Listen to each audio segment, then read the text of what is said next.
Hi guys, here we are in week 3. For this week's assignment we are doing a recitation speech. I'm attempting to do a monologue from Good Will Hunting, the scene in the movie also known as the Your Move speech or the bench scene. Good Will Hunting is a American drama from 1997. Has many notable actors in it such as Robin Williams, Matt Damon, and Ben Affleck. It was actually written by Ben Affleck and Matt Damon, with Damon being in the title role. The film follows a 20-year-old southern Boston laborer, Will Hunting, an unrecognized genius who, as a part of a deferral prosecution agreement, after assaulting a police officer, becomes a client of a therapist, Robin Williams, and studies advanced mathematics with a renowned professor. Through his therapy session, Will reevaluates his relationships with his best friend, his girlfriend, and himself. Facing the significant task of confronting his past and thinking about his future, just like so many of us, we just need a little push in the right direction.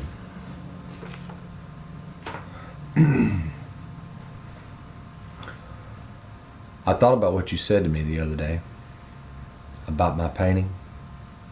I stayed up half the night thinking about it. Something occurred to me. I fell into a deep, peaceful sleep. I haven't thought about you since. You know what occurred to me? You're just a kid. You don't have the faintest idea of what you're talking about. And that's all right. You've never been outside of Boston. So if I asked you about art, you'd probably give me the skinny on every art book ever written. Michelangelo, you know about him. Life's work, political aspirations, him and the Pope, sexual orientation. The whole works, right? But you can't tell me what it smells like in the Sistine Chapel. You've never actually stood there and looked up at that beautiful scene. Seen that. If I asked you about women, you'd probably give me a syllabus of your personal favorites. You may have even been late a few times. But you can't tell me what it feels like to wake up next to a woman and feel truly happy. You're a tough kid. If I asked you about war, you'd probably throw Shakespeare at me, right? Once more into the breach, dear friends.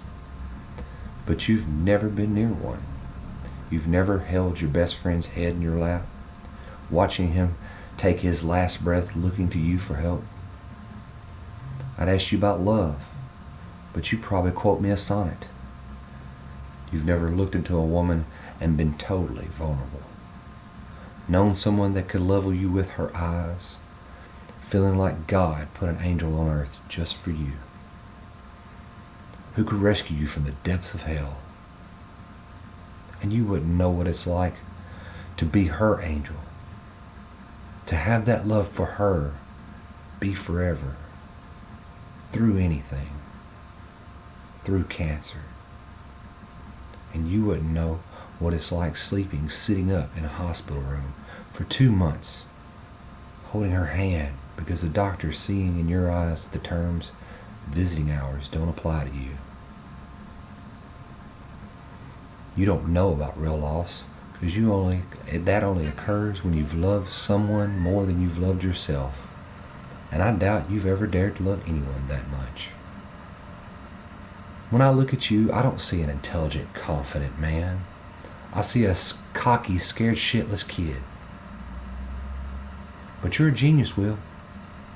No one denies that, because no one could possibly understand the depths of you.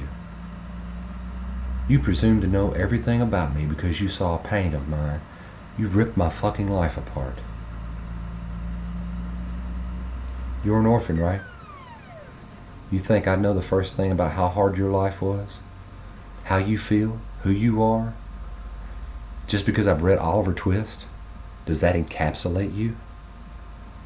Personally, I don't give a shit about all that. Because you know what?